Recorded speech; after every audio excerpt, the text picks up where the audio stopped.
Welcome to the Talk Sox podcast. I'm Alex, and as always, I'm here with Maddie. What's going on? You're for sure muted, Maddie. Okay, good thing that that didn't get that wasn't on the mic. I could read your lips. I know what you said.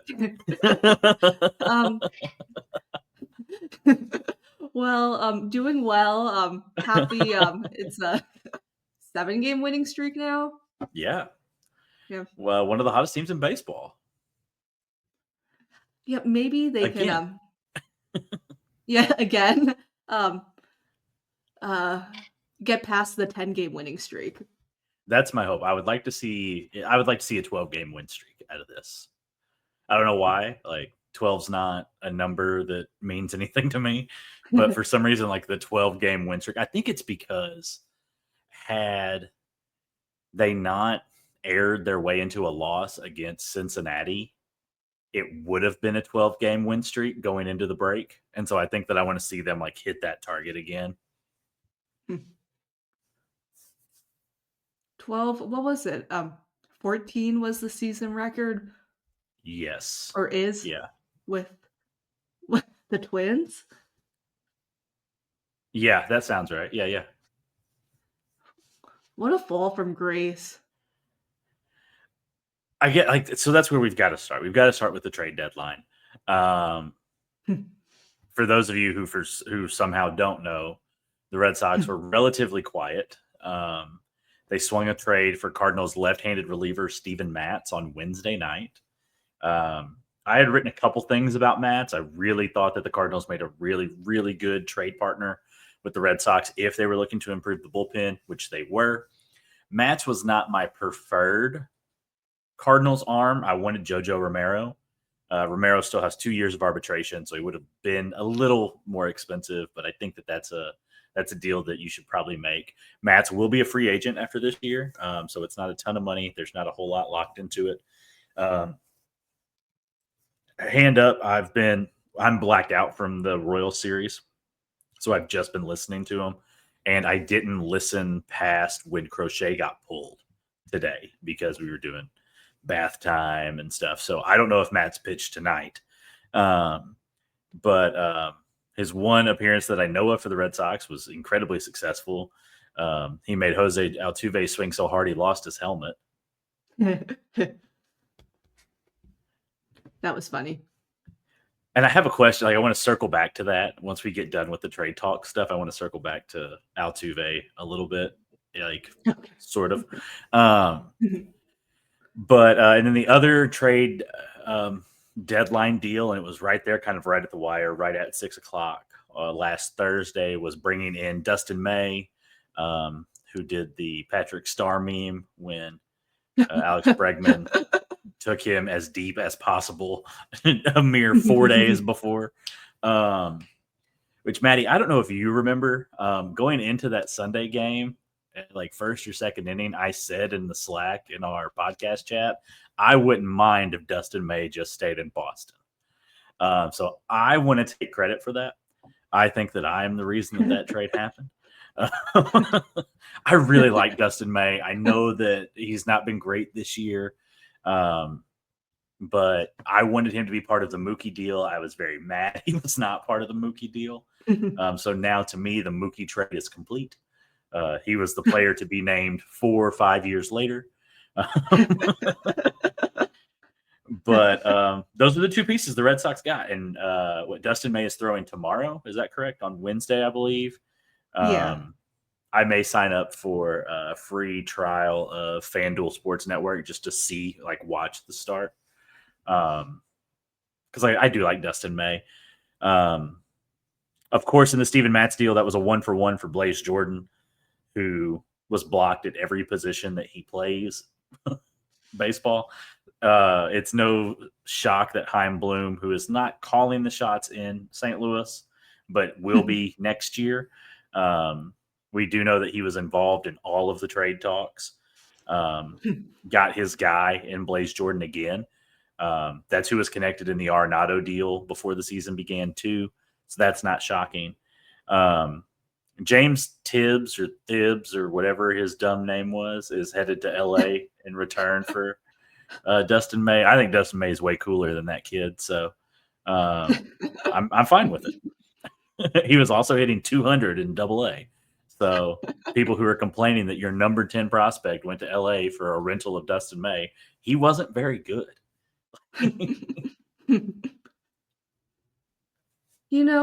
Blaze, Blaze was Rule 5 eligible this upcoming off season. I don't blame the Red He Sox would for have been trading taken him. 100%. Yeah. I think maybe though they could have done more because they have a pretty long list of Rule 5 eligible prospects. Hayden Mullins in Double A, Alan Castro, Yordani Monegro. Monegro. Monegro. Is he at Double A? Yeah, he's in Double A too. Okay. Shane Drowan, a Triple A. I don't think Shane will Nathan, get taken. I don't think that's a big that experiment with the White Sox of all teams ended poorly. Nathan Hickey, also in Triple A, and then friend of the pod, David Sandlin. I think that's not going to be a problem. I think that our great friend David Sandlin, who I am working on getting in the off season, I've already started laying the groundwork for that. I really want him to be on the pod this off season. I think he's going to be coming out of the bullpen by maybe the end of August. I did see he was getting reps in the bullpen. So I think we'll see him and Tolley both up. After the DFA of Alcala earlier today, which I really hate. Like when he came over from the Twins, that was they kind of made fun of Craig, and then Craig proved that he knew what he was doing because Alcala was incredible for about 6 weeks. And then these last 4 appearances have just been ever since the Twins. And we talked about it during that series. Like maybe going back to the Twins ballpark, gave him the yips or something. But ever since that Twins series, he has been terrible. And to the point that he's now been DFA'd. Well, the Rays will probably pick him up and turn him into a lights out reliever. Oh, that or he's going to be their number 1 starter next year, like throwing 105. Like there's no middle ground if he ends up with the Rays. Same thing with the Dodgers. If he ends up with the Dodgers, he'll be Blake Trinan or whatever his name is again from last season, where he just like flew onto the scene and was incredible through the postseason. A lot of players, well, specifically pitchers who join the Dodgers, usually end up injured, and I don't want that to happen to him. That's a good point. Yeah. Yeah. I like him. I didn't the trade, kind of like the Narvaez trade. The trade didn't really like show up on my radar. It was like, oh, depth piece, whatever. But for about 6 weeks, he was really, really good. And just when the wheels fell off, they fell all the way off and just kept rolling without the car.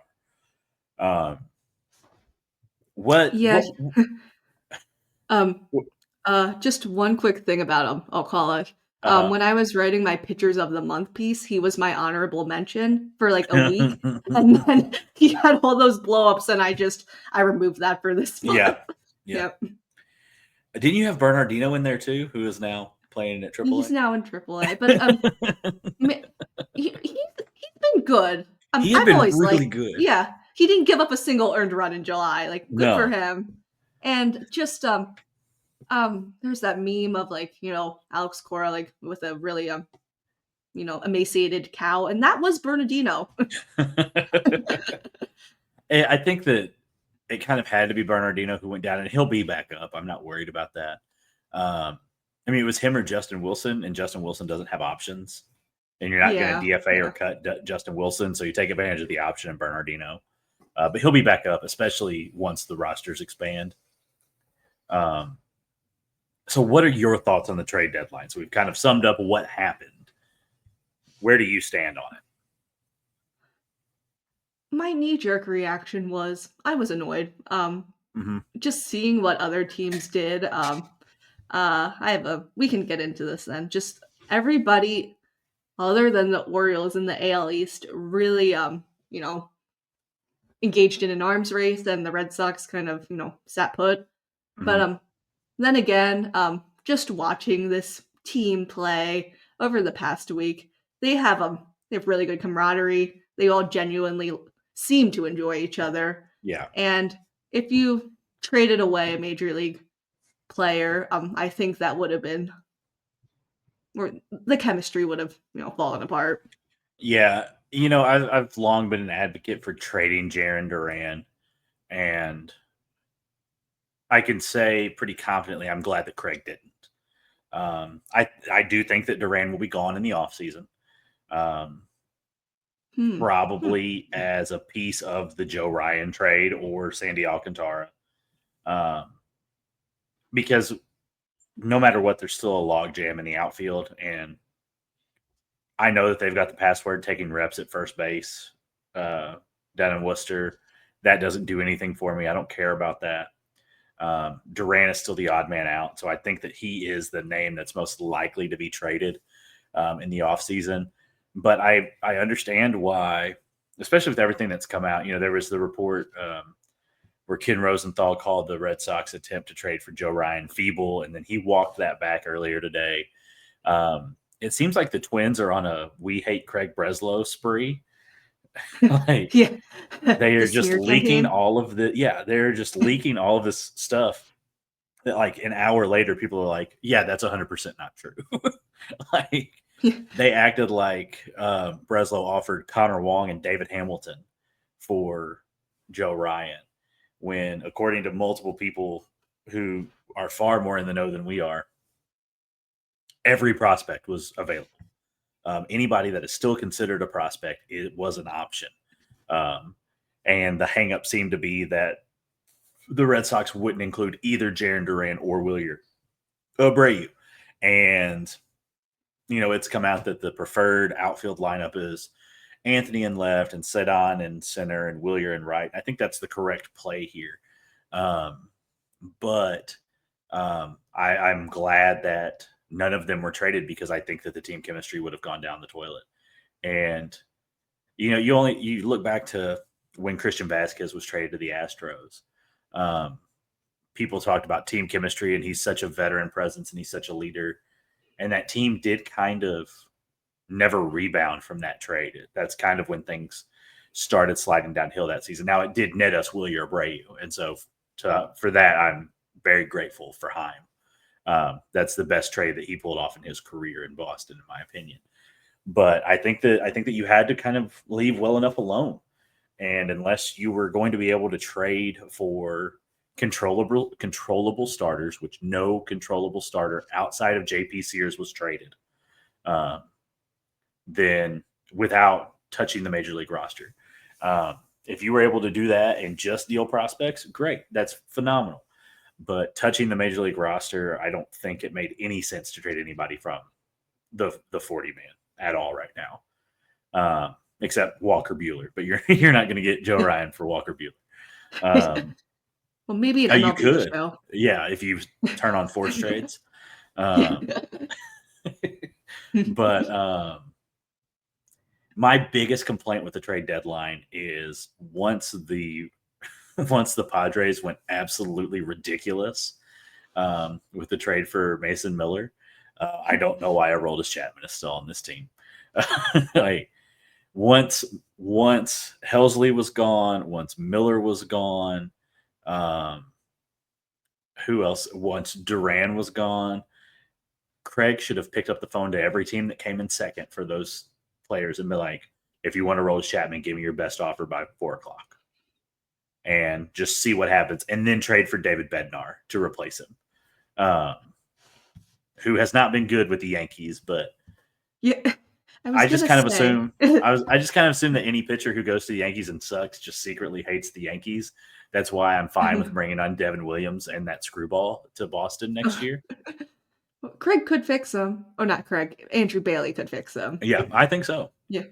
And I would like Devin Williams to be here next year. I really wanted the Red Sox to trade for him before this season started. Um, Even after they Mhm. signed Chapman, I was like, man, Devin Williams is available, but it wasn't meant to be, and now he's just shattering dreams over in New York, and I couldn't be happier. Uh, Yeah, it's nice to relish in the Yankees' misery because at the trade deadline, they made so many moves, and there was, excuse me, all the talk about this super bullpen, and look at it now. that first game after the deadline where they each gave up 3 runs. Yeah. That was really funny. Just, yeah, watching that.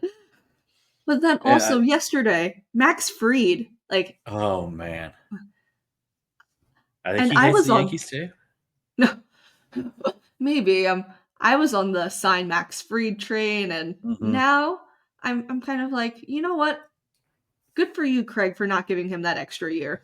Yeah, it, I don't know, and of course, like we're biased, of course, but Yeah. like there just seems to be like you have to be a very certain type of player to succeed wearing the pinstripes.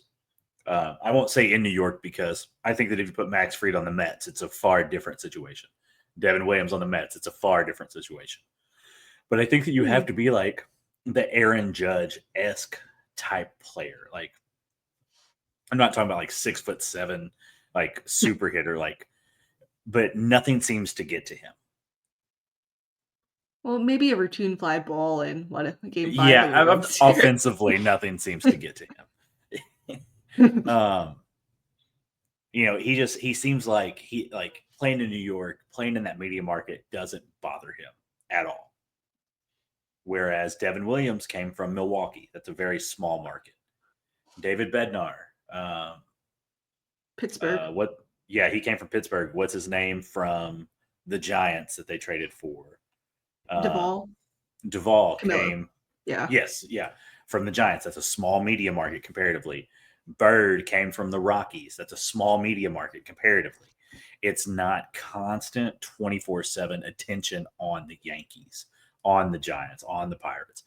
There are 2 markets, 3 markets if you count the Cubs, that do that. And that's the Cubs, the Yankees, and the Red Sox are really the 3 places that the spotlight is the brightest. And it takes a very special player to be able to play in that situation day in and day out. Um, I mean, there are people who can do the on the field stuff, but they don't handle the media well at all. David Price when he went at Eckersley, um, like that's not going to win people over. That's not gonna endear you to fans. And he didn't care at the time, but then afterwards, it started to negatively impact his performance on the field. And then he kind of, apologized and did his thing and kind of became somebody that could handle the Boston media. Um, I don't know if you know David Bednar, for as good as he is, can he pitch in Yankee Stadium night in and night out under that glare and knowing that if he messes up, it's going to be front page on the either front page or back page the next morning. And that I don't know, we'll find out. But the Yankees have looked terrible for a while now. I had said for quite some time since the beginning of the season that the Yankees don't scare me. I didn't expect them to do this, but I never expected them to stay as hot as they were to start the season. And really, that series that the first series at Yankee Stadium where they lost 2 of 3 to the Red Sox, and that next weekend when the Yankees came to Boston and got swept, the famous Rafael Devers traded on Father's Day, that seemed to kind of spell the beginning of the end for them. That seemed to be the thing that really caused them to take a nosedive, and I think that's really interesting. I just don't think that team is going anywhere with Aaron Boone as their manager. He's He's not a so good hot leader. headed. No, Yeah. Um he seems a little over his head. Same with yeah, oh god, their GM. Cashman, Cashman. yeah. Yeah. It, which good for Cashman for keeping Booney around because that just means they're not going to win. Um, I don't know how you've had so many unsuccessful playoff appearances and you still have a job. Uh, I don't know what Aaron Boone has over Brian Cashman or if Cashman just loves the 0-3 home run so much that he can't fire Aaron Boone.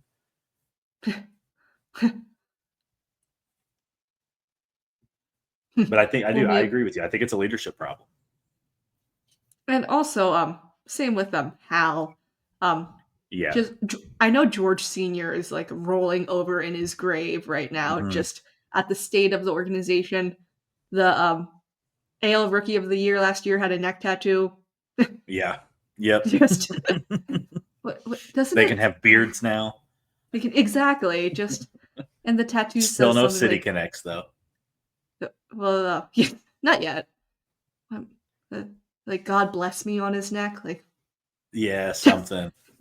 something like that. Well, I mean, that must have hurt, so, he's got ice in his veins. Good for him. You're right. But yeah, that organization, they don't scare me for the rest of the season. I know we see them again soon. Um, bring it on. That doesn't bother me. You know, they might not even make the playoffs with the way they're playing. At this rate, I definitely could see it. And even 3 weeks ago, a month ago, if you'd have told me that the Red Sox were in sole possession of second place in the AL East and the Yankees were on the downslide and in jeopardy of not making the playoffs, I'd have told you were crazy. But it's so funny, and that's baseball for you. But it's so funny how quickly things change. Season's a marathon, not a sprint. Yeah, yeah. And if you just break out way too early, then there's really no coming back from it. In years past, there's always been the whole, oh, we're getting such and such back from injury. That's our trade deadline edition. There's really nobody injured except for Marcelo, I think, who could be coming back to help. We'll talk about Justin Slayton. He can. Um, I think it was you had something from Blue Sky about Marcelo earlier today, didn't you? From Spear, I think. Yeah. So So what's the latest on him? Marcelo apparently has a triangular fibrocartilage complex tear, TFCC. I'm just going to refer to the injury Yep. as that. It's way too many syllables. So, I'm looking at the Cleveland Clinic's website. The TFCC connects the bones in your forearm with bones in your wrist. The structure made of ligaments, tendons, and cartilage helps support and stabilize your wrist. Um, what causes a TFCC tear? Injury, the force of falling on your wrist can tear your TFCC. A fall or other injury that fractures your radius can also tear your TFCC. A sudden twist of your arm that over rotates your wrist can also cause a TFCC tear. And then the second one, which is concerning, is degeneration. Like all tendons and ligaments in your body, your TFCC wears down and gets thinner with age. Thinner tissues are more likely to tear. These chronic TFCC tears often occur gradually over time. Repetitive motions, such as swinging a bat or racket. um, I'm thinking about something that happened last year when I hear racket. But I can also break down tissues that make up the TFCC, leading to tears. So I do think it's very interesting that this is the same injury that he had in 22, Yeah, exactly. and that I don't that worries me a lot. The wrist healing on its own, it's rarely ever right again. Mhm. So to have the same injury 2 years in a row, I don't want to hit him with the injury prone label, even though he has not finished a professional season, uh, or has not played a full professional season, I should say. Um, to me, it seems like he's responding at least decently well to the shot that he got on Saturday, um, to where he may be able to play at least later in the season, hopefully, and it doesn't require season-ending surgery. Um, I wonder if the team will entertain trading him in the offseason. You know, his value though is at an all-time low, which is my Yeah. concern with trading him because in 2023 he had a season injury, a shoulder inflammation. Then last year he had a lumbar strain. which Mhm. ended his season, what, in the beginning of August after Right he when was he was promoted to called up to AAA? AAA, yeah, he Yeah. never played an inning at AAA, yeah. So, again, I mean, this injury is the only one that has been a repeat. I mean, the Right. back strain, shoulder inflammation, those are, extraneous and not related Mhm. to each other. So, I mean, you can argue that if you're trying to trade him, but I think I the don't Red want them Sox. to. Yeah. Yeah, I don't want them to either, but I maybe they should have tried to throw him in a Joe Ryan package before. Yeah, Yeah. that we talked about that in the Slack channel too. Like if the asking price was Marcelo Meyer plus these 2-3 prospects, I that's a deal I would have done right then. Um, I do think so. This isn't on here, and I haven't like brought this up at all. Um, Trevor Story has an opt out at the end of this season, Yeah. and with the way he's playing, I'm not positive he's not going to exercise it anymore. Huh. Huh. Hmm. Uh, well, okay, I can see that happening if they trade Duran. They're like two peas in a pod. Yeah, Huh. Well, it would I, not shock me. I'm not saying he's going to, but it would not shock me if Trevor Story opts out at the end of the season.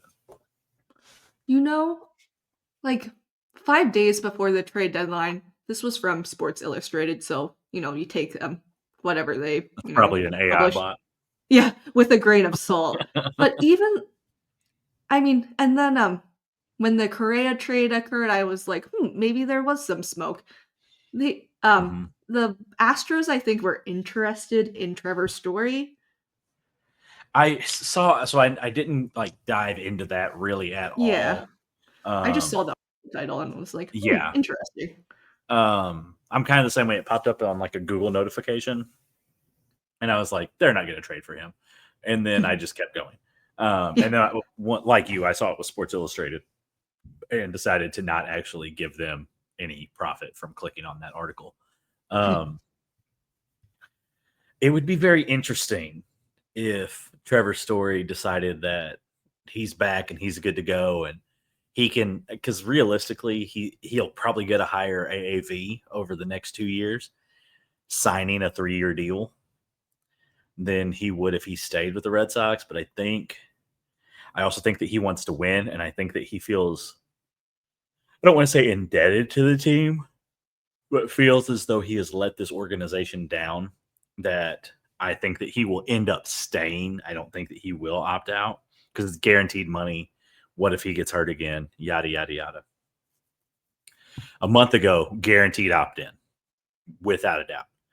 Now, I think there's a little, maybe we'll see. Shortstop certainly looks a little more uncertain now with the Roman news. Like now this potential Trevor Story opt out. Um, David yeah, Hamilton, come on down. no, just trade him to the Yankees in the off season. Yeah. Well, Although actually, no. when he stole that base against the Twins, um, in that game that got rain delayed to tie it up, to become the tying run, because he stole second and he stole third. I posted this like I was like, this is why you don't trade him to the Yankees, because if we see the Yankees in like the wild card round or whatever, and he was on the Yankees, that did happen at the trade deadline. That's 100% what he would do against the Red Sox and cause them to lose. Yeah, yeah. It's still fun to fleece the Yankees. Yeah, absolutely. You just have to look at all of our relievers, and Yeah. half of them came from the Yankees. So So, Tanner Kim, Houck, yeah. Tommy John, out for all of next year. I'm glad he has answers though, because something was obviously wrong. Yeah, and well, you said the way he was snapping when he Mm-hmm. threw, just yeah. And they were being so wishy-washy too with, any update on him. And it was the signs were there. Yeah, I was honestly really surprised to see him make as many rehab starts as he did, and then for them to completely just shut it down and like re-put him on the 60. I was kind of like, okay, this is. I think I can see where this is going. Um, you wish that they would have figured it out at the beginning of the season because then he would have been able to return hopefully next season. Um, but he's obviously he's supposed to have surgery this week. Um, obviously out for the remainder of 25. Should be out for all of 26. Um, Sandy Alcantara, similar situation. Missed all of 24 after having Tommy John in halfway through 23.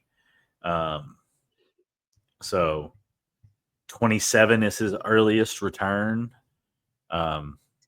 You have to assume that more higher leverage arms have been added by then.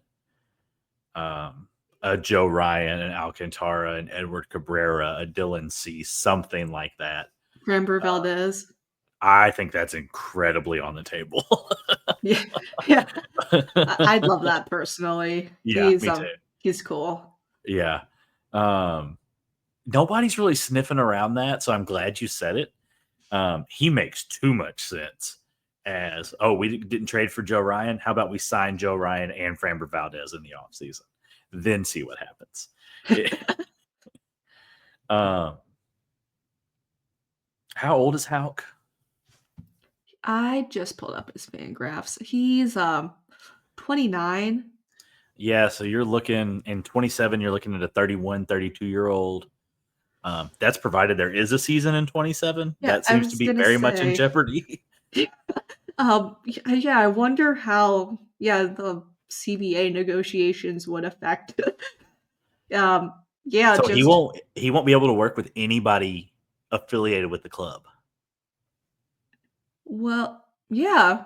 No coaching staff. He can work with other players, but no Mhm. member of the coaching and training staff. Oh, I feel bad for him, I do too. honestly. I like Tanner a Yeah. lot. Yeah, yeah. Last year was just great to see him break out, but Mm-hmm.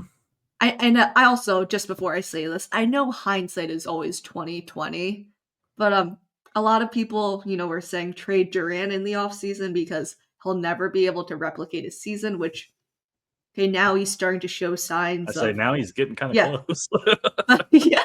But I thinking about, pitchers, whatnot, Mm-hmm. Tanner Houck, You could have got a lot for Tanner Houck in the offseason. yeah, after that season, and now okay, we don't know We'll if be he'll lucky if he's a pitch. bullpen arm for the Red Sox in 2 years. None of this counts as service time, right? Now that he's Yeah, on the IL. no. So, I mean, he's not like you're not burning his clock, but he's going to be 31, 32 years old. He You pitched in have to college hope. too. Yeah. You have to hope that he comes back as a serviceable bullpen arm, a number 5 starter. Whereas at one point he was looked at as the number 2 behind Garrett Crochet this year. And you're hoping that in 2 years he comes back as a number 5 at best. Like I said, you would like to hope that there are significant pitching additions before then. But I hate it for him. I like him. He's a semi hometown guy for me. He's from not far from here. He played college ball not far from here. I was ecstatic when the Red Sox took him. I thought that was so cool. And I hate it for him. So 2028 after a lockout in 2027, Tanner Houck, you are the 5th inning mop-up man for the Boston Red Sox. Patrick Sandoval, who I have been almost calling Pablo Sandoval this whole podcast when I look at the name. It came out right before the trade deadline that he is not likely to pitch again or pitch for the Red Sox this season. So very similar situation to Lucas Giolito, even though he was signed to pitch and then blew his elbow out. Um, Liam Hendricks never pitched for the Red Sox in his first season under contract. So very similar situation. We won't see Patrick Sandoval until next year. It's kind of what we all expected. I don't think any of us put too much stock in him showing up at any point this season. I know that they had targeted an August return at one point, but I was never confident that he would be back. And then once the middle of June hit and he wasn't on a rehab program, it kind of Yeah. spelled it out. So, it's funny you mentioned Lucas Giolito. I quick pulled up some numbers. Since last year, the Red Sox have paid $31.5 million towards injured players. Lucas Giolito was paid $18 million last year. Granted, he's been really, really good this year, so I mean, Craig gets a pass there. Yeah. Sandoval is being paid $5.5 million this year, and Okay. Hendricks has been paid $8 million between 2024 and 2025. Okay. Yeah, you hate to see that. Yeah, yeah, The Lucas Giolito conversation is interesting because if he hits 140 innings, it's a mutual option for him to return next year. But if he's Mhm. below 140 innings, it's a pure club option for him to return next year. And he has expressed interest. When his name started getting tossed about a couple weeks before the trade deadline, he came out and said, like, I don't want to win anywhere else. I want to win in Boston. I want to play here.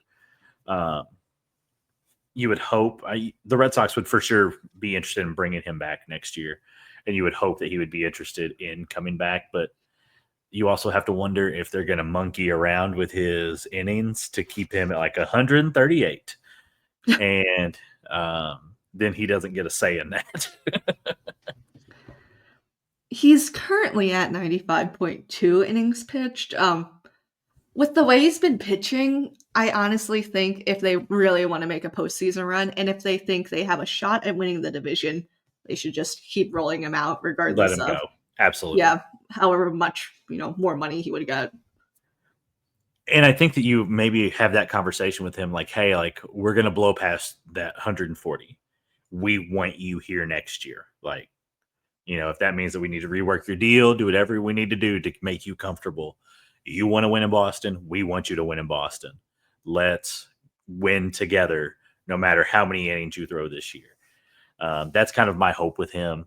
I think that he can be a valuable asset to this team for a few more seasons.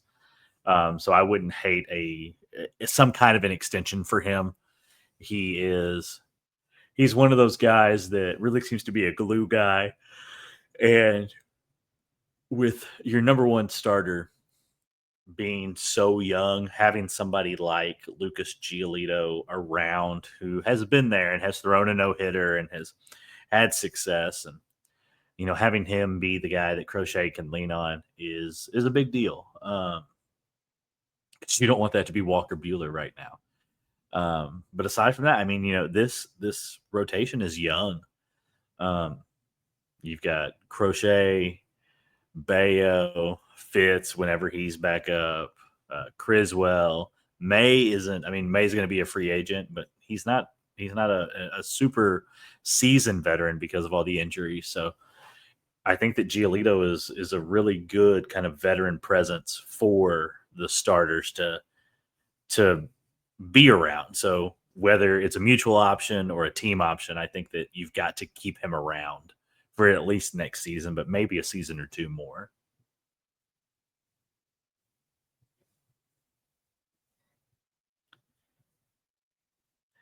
We've got two other relievers who are, one's on his way back and the other one is probably hopefully never going to suit up for the Red Sox again.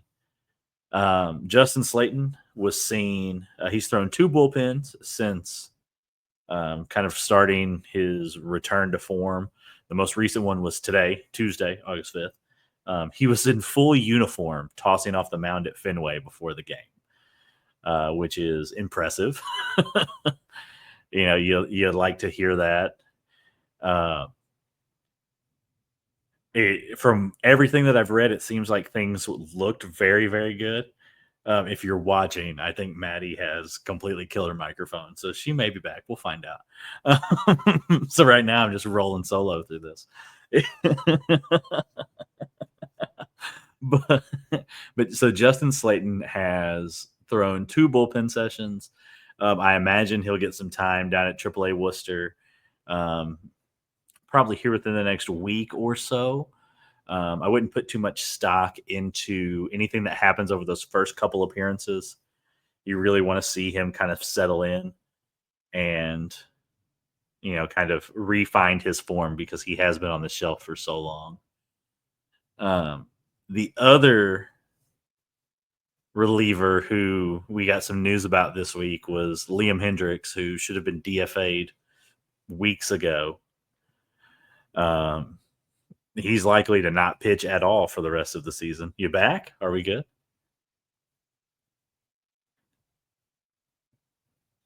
I can't hear you.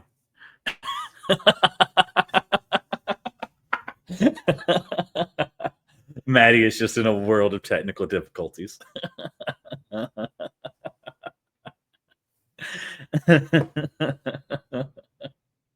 No, nothing.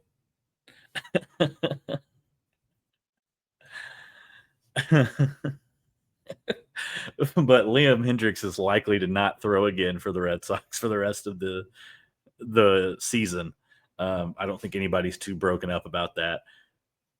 One of the best stories in baseball, a guy that you just want to root for, but he's cooked. Like there's no other way to put it. It's just kind of done for him. Maybe. Nope. Nope. You may have to leave and then rejoin. That might be your best bet. And then I'll just kind of wing it until you get back in.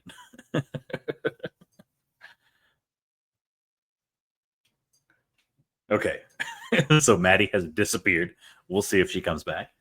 Like I said, Liam Hendriks, one of the greatest stories in baseball, overcoming cancer, and then multiple injuries, cancer diagnosis, being able to even just attempt to return is incredible. But it's something that I wish that we were watching from afar instead of somebody who's on the team that we support, because it is tough to say that he is a shell of himself, and you hate to see that. And you do wish him the best and hope that he can come back and do something with it. But it looks like he's done. His Red Sox career is done. Potentially his professional baseball career is done.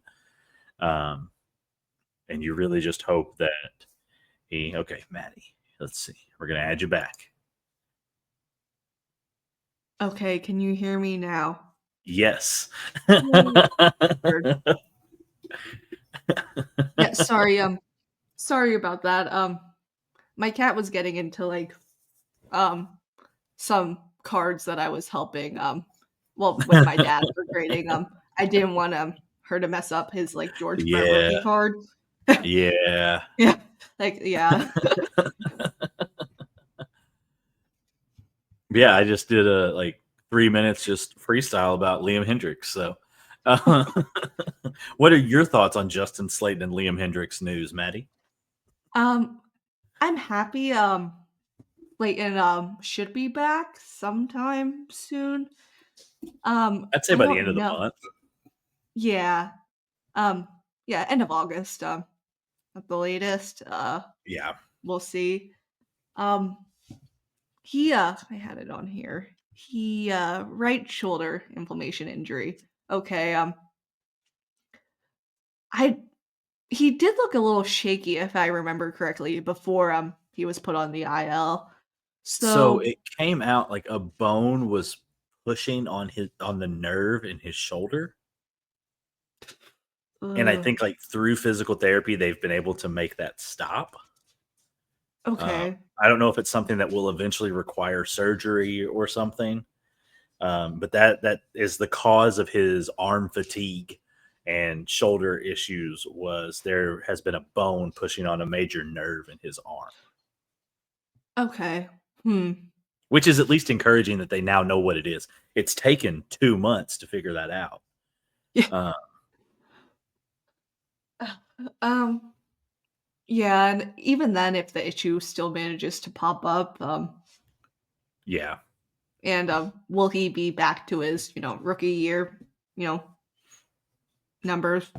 Even earlier this season, there was the big talk that him and Chapman were going to share closing duties. And for the first month of the season, like he had one of the nastiest curveballs I've ever seen in my life. It was impossible to touch.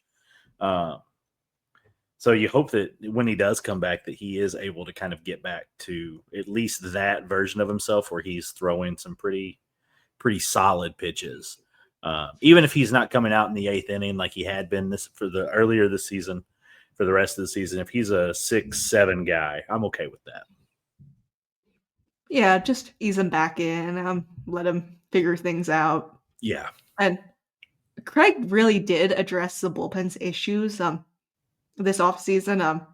The Red Sox have one of the best bullpens in the league, I'd say, just Oh, from watching absolutely. other games too. And yeah, kudos to him for fixing that problem.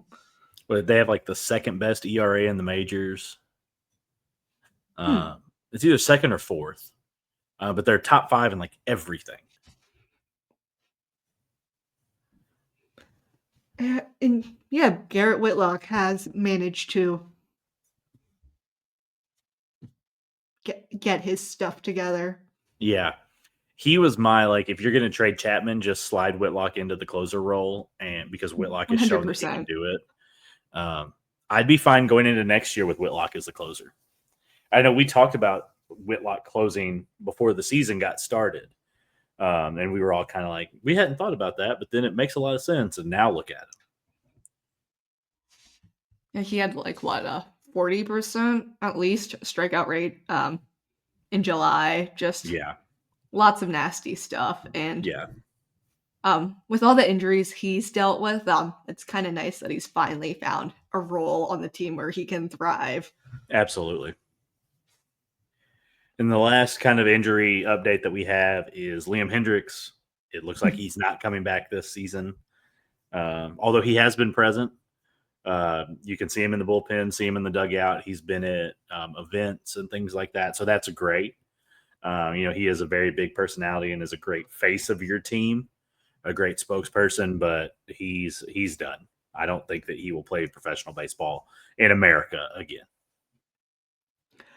Yeah, like you said, he's really involved with the community. I'm pretty sure he won the team's Roberto Clemente award last year, even though he never played, just Yeah. because he's so involved with, volunteering.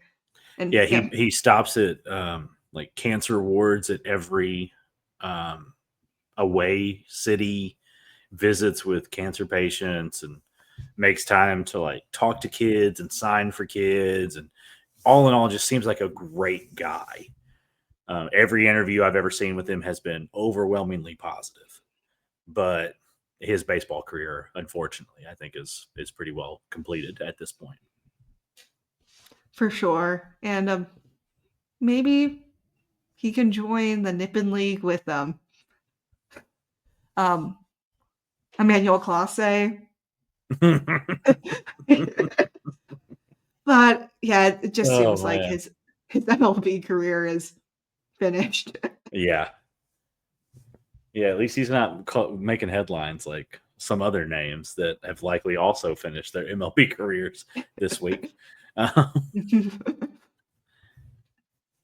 I think like kind of the last thing that we need to hit is that really the second half, and we've talked about it a little bit. The second half, now that we've gotten through that nationally gauntlet to start the second half, Red Sox are anywhere between 12th and 15th ranked for strength of schedule from here on out.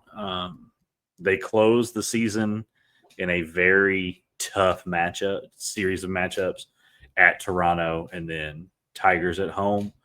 You have to hope that the Tigers have locked up the AL Central tomorrow.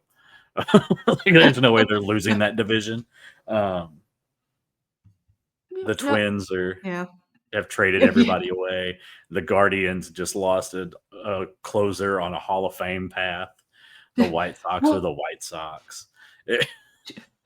To be fair, I just pull up the standings now. The Guardians are 7-3 in their last 10 games.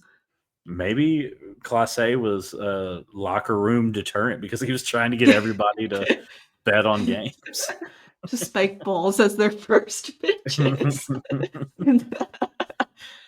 uh, So the Guardians could make yeah, some noise, but that division I, is the Tigers to lose at this point.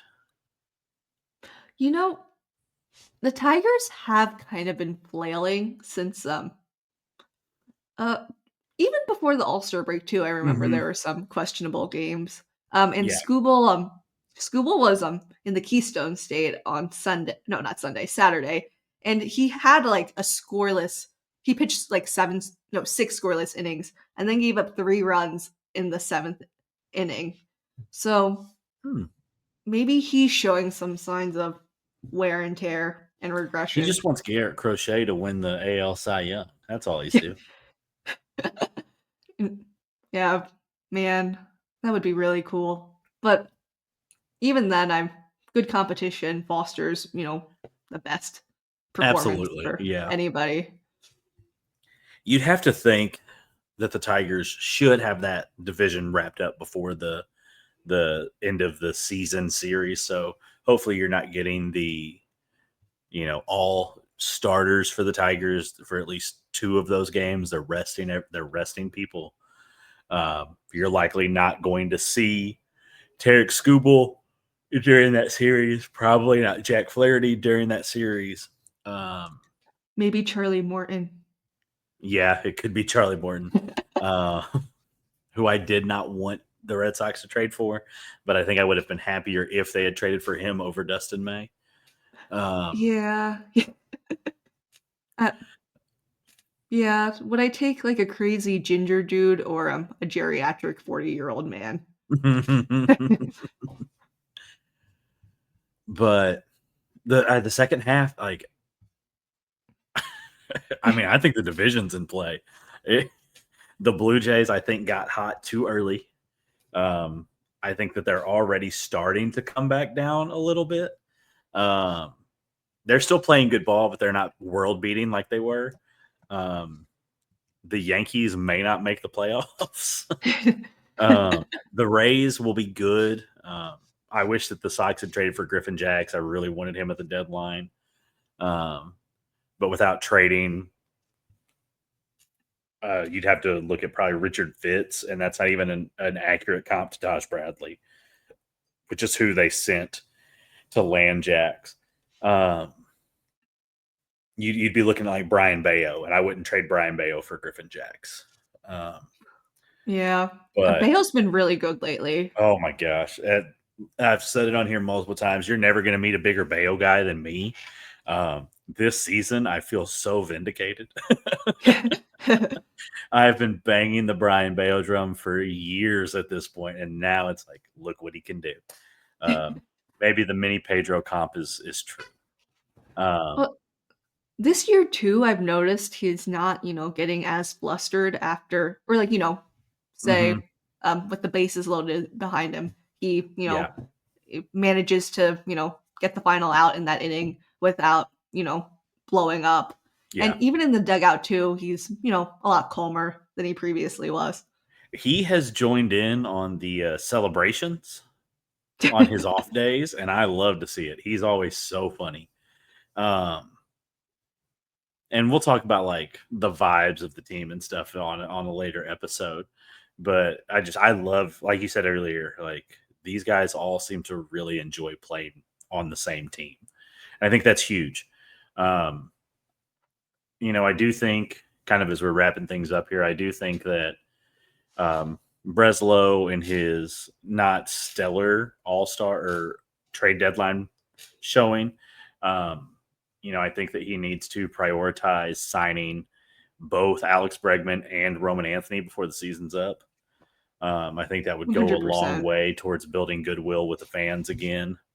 Um, I like to think that at least one of those will happen this season. I think you need to prioritize Bregman. Um, Anthony's under control for 7 more seasons. So once you get Bregman done, then you can pivot to Anthony.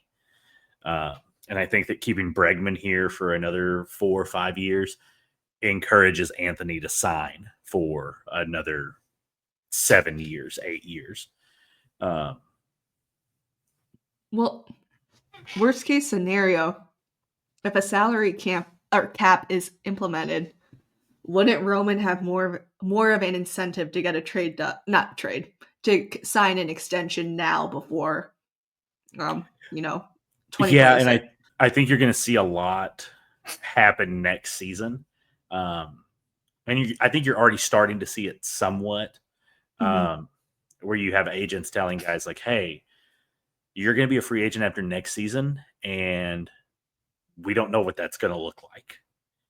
Sign an extension now. Try to force your way in a trade and sign an extension there now. Get your money while you can." Um, but you'd like to hope that Anthony is here long. I mean, he's here long term, whether he's playing out arbitration or on a extension. But I really want to see Bregman extended, really before the end of August. I think that that's a way that you can really show that you're serious about a playoff push. Is getting him locked up and getting him here for really the rest of his career. Yeah, he loves playing at Fenway. You can tell. Yeah, And also just being around young guys and acting as a mentor, I think means a lot to him at this I think stage so in his too. career.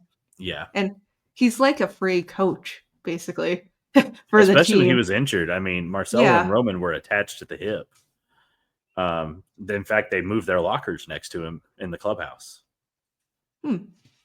So, I think keeping him here long term, you sign him to an extension, this is his team. He is the face of the franchise. And that's not a bad thing. I like Alex Bregman, and we've talked about it before. I think as long as Alex Cora is here, Alex Bregman will be here. I just want that to be a for sure deal. Yeah. Do you have anything that you're working on for the site right now, Maddie? I don't. Yeah, no. Do You've had a few you? pieces come out over these last couple weeks, and they've all been really, really good. Your Thank you. piece about the game you went to while you were in Japan was I loved that. I thought that was so good. Thank you. Yeah, just yeah, yeah, really, really good you know, environment there in Japan with their stadiums. Their fans are so passionate. Hmm. Just the way they carry themselves too, and they're loud, but they're not like boisterous or obnoxious. Um, Yeah. it's very controlled chaos, and also was really cool to see former Oryx Buffalo. Well, they were called the I think Blue Wave back in the late '90s, early 2000s. Ichiro be inducted in the Hall of Fame recently. Oh yeah. Yeah, Yeah. that's incredible. Um, yeah, that's on my bucket list for sure. Is getting over to Japan and catching you know, some baseball out there. It's just I've all especially like during COVID, they ran they ran the games, the Nippon League games and the KBO games and stuff, and they had the American broadcasters sitting in their houses calling the games, and I had never really watched any international baseball outside of like the WBC and the Olympics before then, and I just thought that was so cool. And back then in like 2020, I was telling my wife, I was like, I feel like once the world opens back up, like we need to figure out a way to get over to Japan and go catch some games while we're over there. So that's something that I'm really looking forward to doing. Hopefully, sometime in the next few years. Um, I just turned in a piece about how Rob Refsnyder said that Craig has become much more involved with the team since the Rafael Devers trade, and how he has been far more responsive, and how that's a good thing, and it should bode well for us as fans. Um, but I'm sure I'll have more come out. School starts pretty Mm. soon, so it'll slow down there for a little bit. But will it slow down? It'll kind of have to. At um, start of the school year. No, yeah, I get it. yeah. last year I kind of found my niche in writing for the site during the year was so I get up at 5 every morning during the school year and get ready and then make a cup of coffee and I would come sit at the computer by about 5:30 and I would write until about 6:30, 6:45, which is usually when my son would get up and I'd go get him up and kind of get him going in the morning. Then I would leave and go to work. But I found like that hour, that 5:30 to 6:30, where like it's just me and a cup of hot coffee and nothing else. It's me and the dogs and a cup of hot coffee and the computer. That's all that's awake in this house. Was kind of my sweet spot. So it'll take me a little bit to get back there. But once we get back into the swing of things, that's what I'll be doing. But yeah, I'm sure I'll have some stuff come out between now and then just to kind of get my thoughts out before the school year starts and I'm pulled every which way for the next few weeks. But it's going to be interesting. Yeah. You already wrote a Trevor Story apology, but I think you could maybe do another one. You see, the thing is, after that apology came out, he went like 0 for 21. Oh no. Yeah. So I think it was Caleb that was like, maybe you shouldn't do this. Yeah. And he's back. He's hot again, so maybe just leave it be. Yeah. I thought about writing a Jaron Duran. I'm sorry I want you traded, but I still think you belong in San Diego piece, but I'll wait for the offseason for that. Which he doesn't anymore. They've covered their outfield now. But yeah, we'll see. I guess he'll look good in a Twins uniform next year. But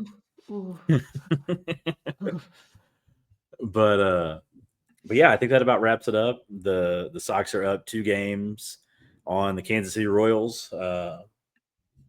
Tomorrow, when this comes out, it'll be Dustin May's debut for the Red Sox, and hopefully it's 8 scoreless with 15 strikeouts. I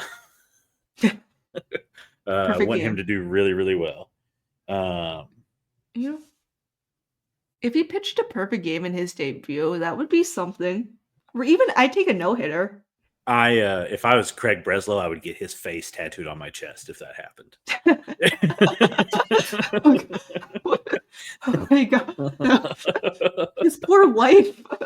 Just see that. Yeah, I mean, like going into the 8th inning, I would call her and be like, hey, just so you know, if this happens, like I already have a tattoo artist at the park. Full color. I'll wear a shirt for the rest of my life, but